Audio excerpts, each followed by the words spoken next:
अस्सलाम वालेकुम नाजरीन, मैं आपका मेज़बान शाहिद अख्तर रमान। आप देख रहे हैं HGTV। नाजरीन, आज 9 अगस्त है।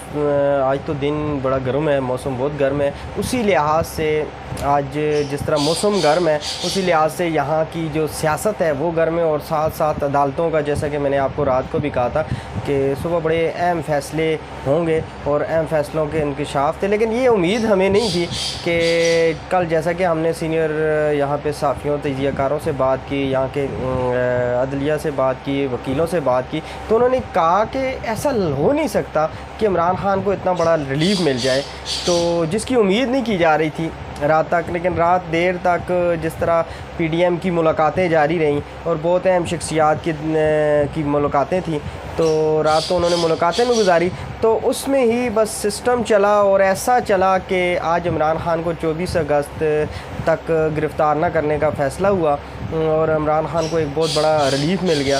तो अदालत गर्म रही, जिस तरह गर्मी थी, तो उस तरह तल्ख़ जुमले भी हुए दौरान समाअत जो था। दौरान समाअत चीफ़ जस्टिस मज़हर नकवी और मुद्दई मुकदमा वकील अमानुल्लाह करज़ई के दरमियान तल्ख़ कलामी हुई और जुमले कसे गए। बेंच के जो रुकन है रिजवी साहब, उनके ख़िलाफ़ सिंध हाई कोर्ट में केस है अमानुल्लाह करज़ई का। जब ये जुमला कहना था तो उसी पे फिर जज साहिबान थे, उन्होंने कहा जी हम नहीं मानेंगे, सबूत लेकर आएँ वरना माफ़ी मांगे।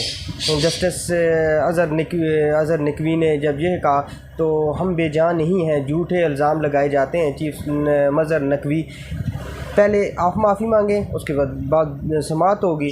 जब ये बात चीफ जस्टिस यहिया अफरीदी ने कहा तो ये सुलह सफ़ाई का मामला आगे चला और उसी पे अमानुल्लाह करज़ई ने कहा मैं हाथ जोड़कर मशरूत माफ़ी मांगता हूँ, तो मज़ीद आगे इसको केस को बढ़ाया जाए। तो जस्टिस साहब ने कहा ठीक है, ये मामला रुकेगा नहीं, लेकिन ये है कि उनकी माफ़ी कबूल की और यही प्रोसेस चला। तो आज ये बहुत अहम फ़ैसला हुआ है कि इमरान ख़ान को बड़ा रिलीफ़ मिल गया है। लेकिन नाज़रीन, इन अदालतों का भी कोई पता चलता नहीं कि जिस तरह सियासत का पता चलता नहीं। और दूसरा जो मैंने आपको रात को भी कहा था कि 9 अगस्त को आज की PDM जो है ये समझिया तहलील कर देंगी, और जैसा कि वज़ीर आज़म शहबाज शरीफ ने कहा था, तो आज उन्होंने समरी बग़ैर डेट लिखे सदर आरफ अलवी को तो भेज दी है। तो उसमें उनके पास 3 ऑप्शन है। अगर एक पहला तो ऑप्शन यही है कि उसके दस्तखत होते हैं और 48 घंटे के अंदर अंदर ये समझिया ख़त्म हो जाएंगी और निगरान सेटअप ने भी आप ही सेटअप संभालना है। तो अभी तक फ़ैसला नहीं हो सका हुकूमत में और अपोजिशन में। तो हुकूमत भी उनकी अपनी है, अपोजिशन भी उनकी अपनी है, लेकिन अभी तक एक नाम पे फ़ैसला नहीं हुआ। तो उसका दूसरा हाल यही है, जब अगर फ़ैसला नहीं होगा तो 2 हाल होंगे। तो वहाँ पे इलेक्शन कमीशन फ़ैसला करेगा कि कौन सा निगरान सेटअप आएगा।